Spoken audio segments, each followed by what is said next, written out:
Welcome to the University of South Carolina College of Pharmacy podcast, where we spend time with our alumni, faculty, and students to explore more about the college and the many ways we're working to improve the profession of pharmacy. I'm your host, Margaret Gregory, and our guest for today's podcast is Dr. Julie Sease, Senior Associate Dean for the college, who joins us to celebrate October as American Pharmacist Month. Dr. Sease, thank you for being with us. Thank you for having me.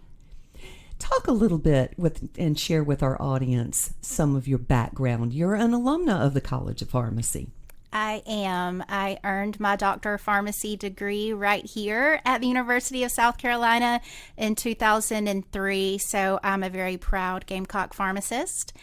I was lucky enough to graduate and get a spot for primary care residency at the VA hospital here in Columbia. And I really thought whenever I finished my residency that is where I would stay. But at that time, the VA didn't have a spot for me, but my college did. And so Randy Rowan, who eventually, of course, was the campus dean here, was the department chair for practice at that time, and he hired me as a faculty member, and so I was able to spend half my week right out of the gate here as a faculty member and the other half of my week at the VA hospital practicing in the primary care clinic, seeing patients, helping to take care of their chronic disease states. I was here for 5 years doing that. I left and went to another college and spent 10 years there. It ended up being a blessing because I had the opportunity to go into academic administration there, which gave me the training that I needed to be able to come home here back as the senior associate dean. And so I've been back now since 2019, and the majority of that time I have spent in the senior associate dean role. 13 months I spent as interim dean while Dean Cutler was serving as the interim provost. But we're back to normal now, and so that's my story in a nutshell. What do you do as senior associate dean? What are your primary responsibilities? That's a good question. When people ask me that question, I usually jokingly say I'm the chief firefighter. Whatever the problem of the day is my responsibility. But in all seriousness, currently I have a specific responsibility over our recruitment and admissions efforts.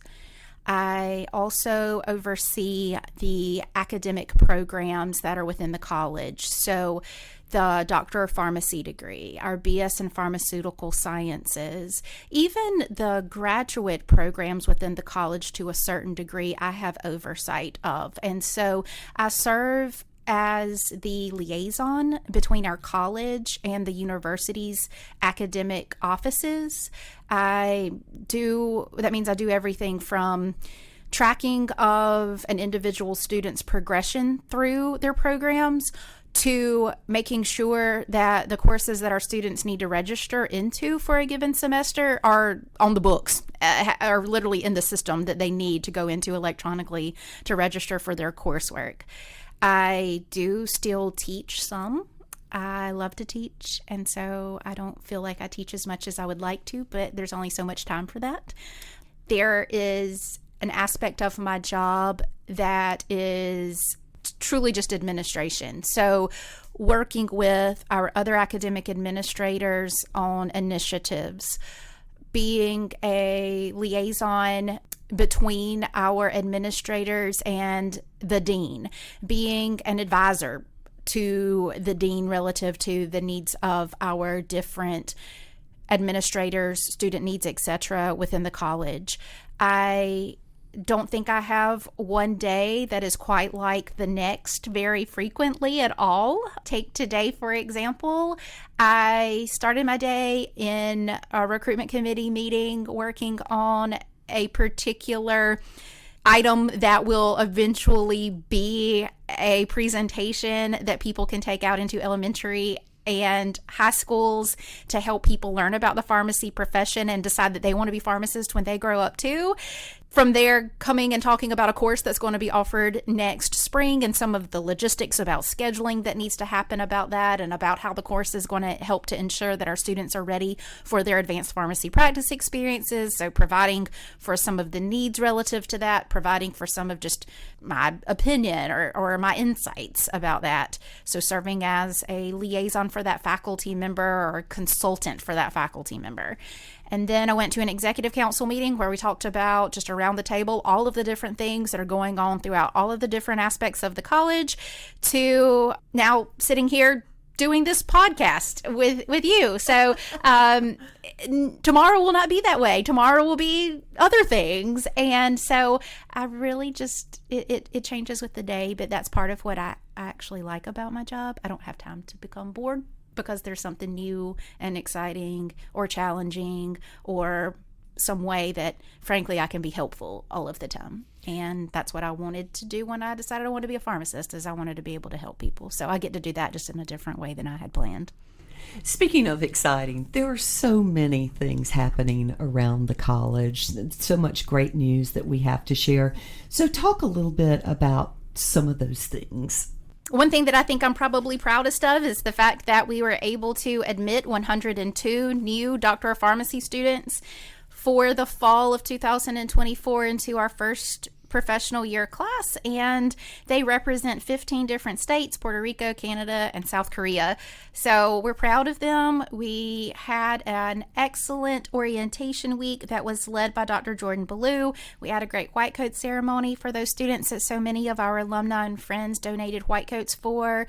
So far, I mean, we're halfway through the semester, and this class, they have coalesced together as a great group who enjoy one another, and they're working very hard. And so I feel like, because of the role that I've been able to play relative to admissions and recruitment of them in particular, because I've been doing that for the last couple of years now, it's just super exciting to see that all come together here upstairs in that room, and I'm really excited about them.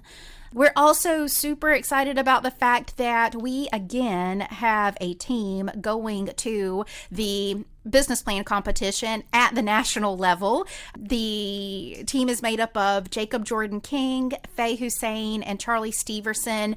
They all graduated this past year, and last year they were the winners for the business plan competition for the National Community Pharmacist Association. We're hopeful that they're going to win again. We would have our second consecutive national title here at the University of South Carolina. We don't get to say that very much as Gamecocks, so that's just really awesome. And it's here in the in the College of Pharmacy, and so we're super proud. Right up there with the women's basketball team. Absolutely, absolutely.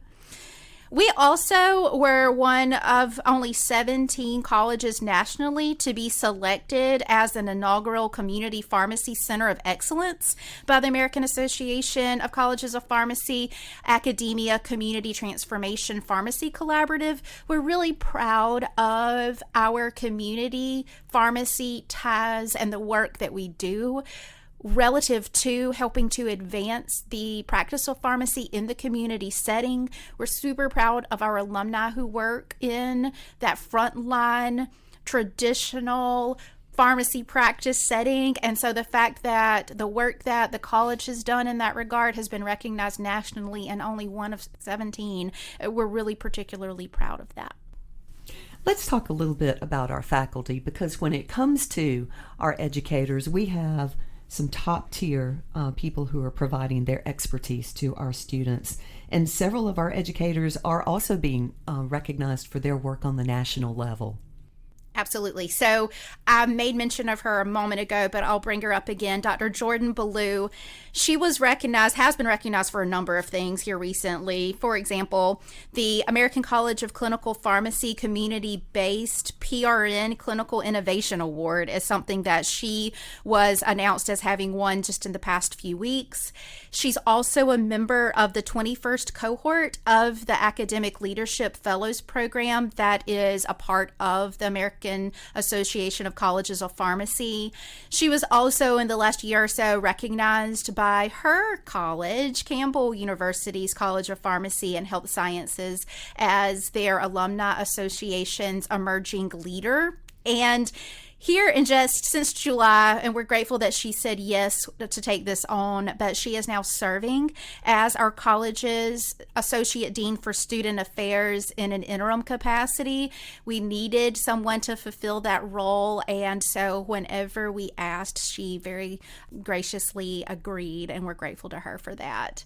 Another person who's also here in the dean's office is Dr. Bree Dunn.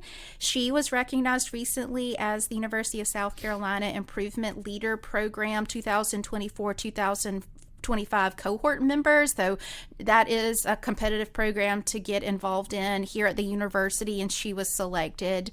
And so we're both very proud of her for that, but then also excited about the fact that through that program, she's going to be able to do some key work to improve some of the processes that the college needs to have made even better than they already are. And so we're grateful for her hard work in that regard too.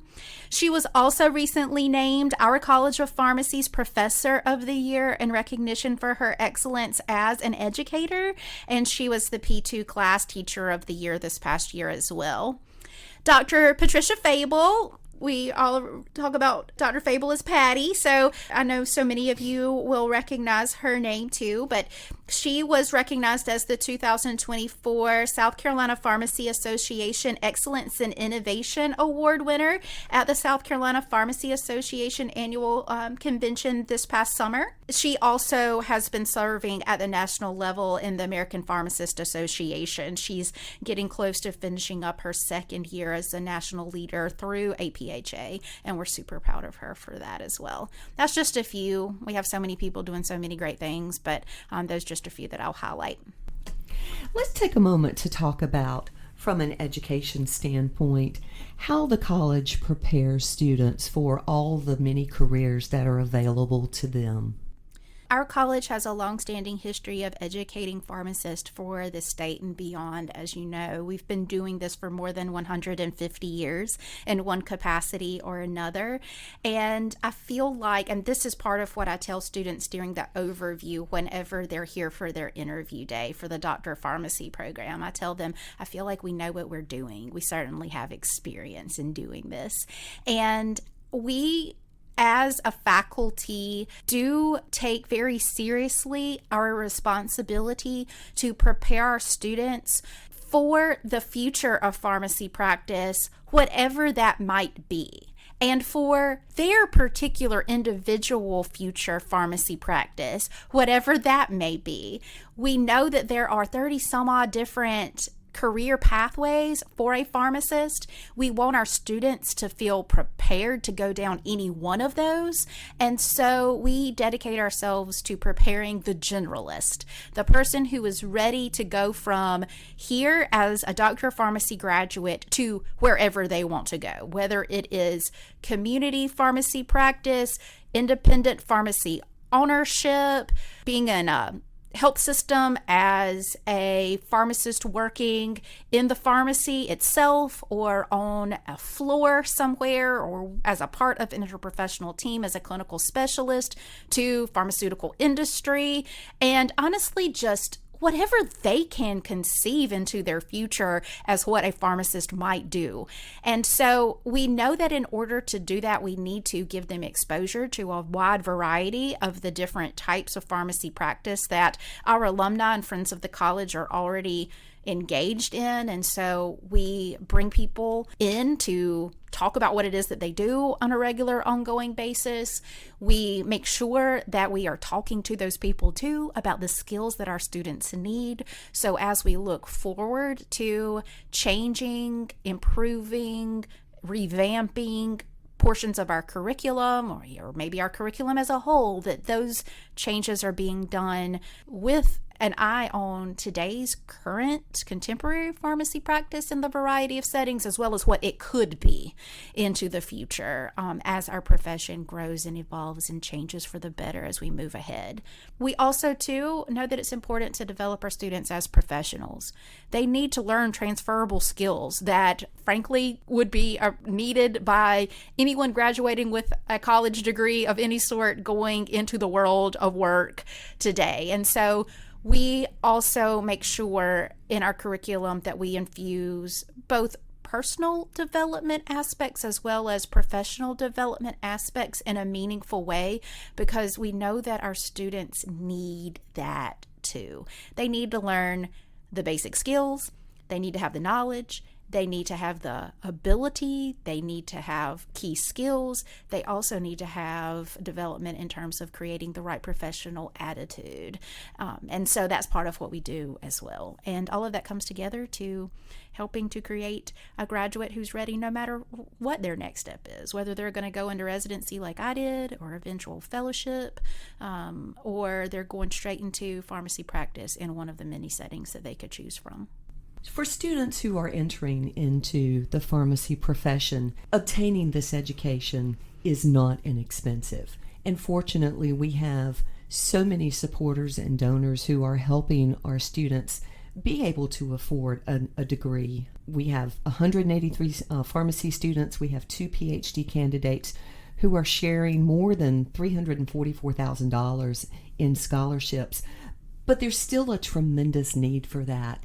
Share with our listeners what the college is doing to help support our students in that manner. So the college is doing its best to make use of the financial resources that we are so grateful to have received from the alumni and friends of our college, whether it's from endowed scholarships that our alumni and friends have created, or just gifts that have been given to the general fund. So we know we need to be good stewards of that money. We know we need to create solid processes to ensure that those students who have the greatest need are being assisted. And so our scholarship committee does a really great job of being an excellent steward of those resources and using processes that are fair and justifiable and up to par, so that when our donors give money to a scholarship, they can have full confidence that their funds are going to be used judiciously and meaningfully to help those who are most needy or who are most deserving. And sometimes, frankly, it's both in the same person. And that's part of what the college is doing. Also, the college takes resources that we're grateful to receive and sets them aside to help fund student travel. Part of becoming a professional is having the opportunity to go and see the world, network at professional meetings, be a leader, a student leader in professional organizations. And as a student who's paying tuition, who's not able to work full time, who, even if they were able to work full time, is not a graduate of a program yet, there's only so much money that they can make and only so many resources that they have. And in order for them to be able to pay their own way, sometimes it's just not possible. And sometimes they just don't have help on their own to be able to go and do all of those things that they otherwise could do or should be able to do. And so we utilize those resources to help fund student travel. We also do that through a very judicious process. We make sure that those students who we're supporting are those who are serving in a leadership capacity, or they're going to present research that they've done or some work that they've done. And so we are working really hard to make sure that we let people know too about the great need that our students have in that regard, and that we are careful to be good stewards of the resources so that whenever our alumni and friends give, they can feel confident in their gift. One of the things that you mentioned was the area of research, and I think that's something that a lot of people may not be aware of. That is a key component of a lot of the work that's being done here at the university. And we've made some tremendous gains recently in research, especially in the area of funding. Talk a little bit more about that. Absolutely. That is true. If you think about our college, we are small but mighty. We have 2 departments, technically. We have our clinical pharmacy and outcome sciences department. Sometimes I think about that department as being 2 pieces. You have your clinical side, who are your pharmacy practitioners from community to various clinical specialists. We also have the outcomes side, who are doing outcomes research. on things having to do with large drug payer databases, how drugs are being utilized, are they being utilized effectively and most cost efficiently, etc. And then we also have our drug discovery and biomedical sciences department. These are the faculty who are conducting benchtop research.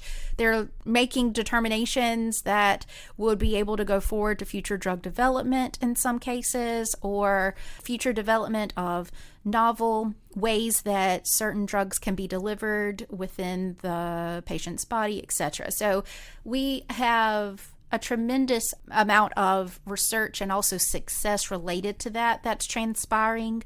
It's thanks in no small part to our associate Dean for Research, Dr. Lauren Hofseth. Most recently, some of our particular accolades, though, are that we are now among the top 25 colleges of pharmacy in terms of federal funding. Dr. Jun Zhu, he was recently awarded a $3.8 million R01 grant from the National Institutes of Drug Abuse to further explore the connection between neurocognitive impairments and depression in people living with HIV.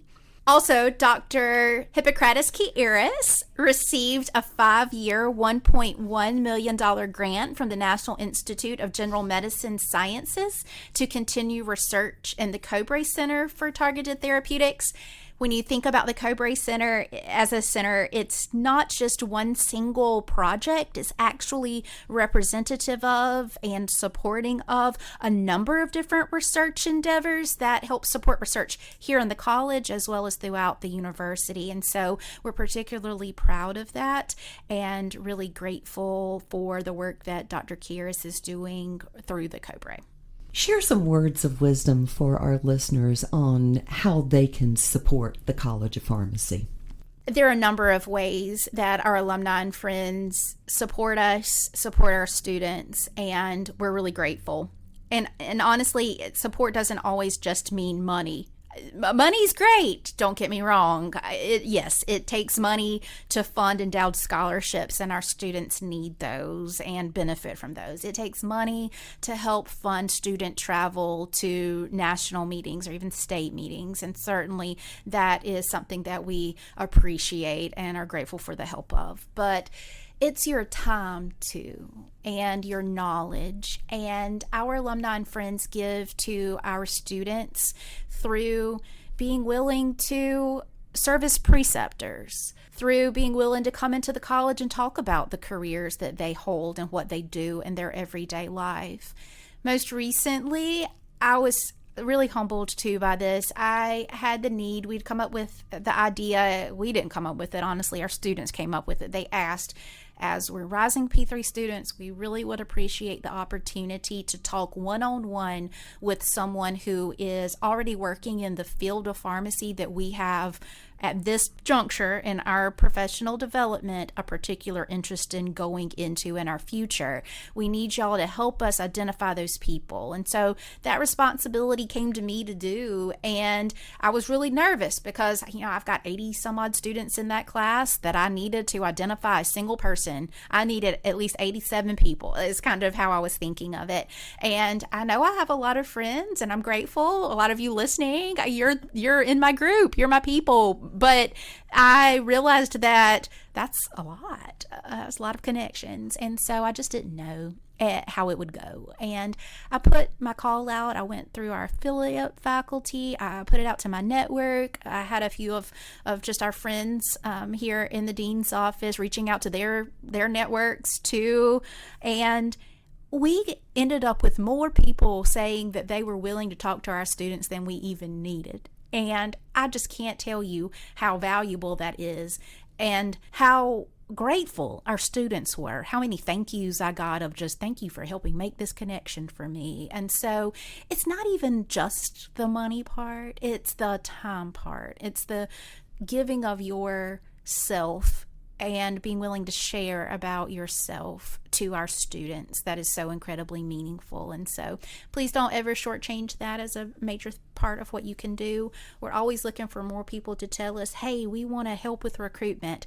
Hey, we want to bring along that next generation of future pharmacy professionals by talking with them about what it is that we do. Whatever it is that you want to do, we will make use of your shared contribution, whatever that means. And so any of those things are valuable to us, and we are grateful for them. And so that, I guess, is what I'd say as my words of wisdom of how to give back. Dr. Sease, thank you so much for being part of our podcast today and sharing with us all of the wonderful things that are happening around the College of Pharmacy. Thank you for having me. I appreciate it. Again, I hope that everyone listening takes care, and happy American Pharmacist Month. And thank you for listening to another edition of the USC College of Pharmacy podcast.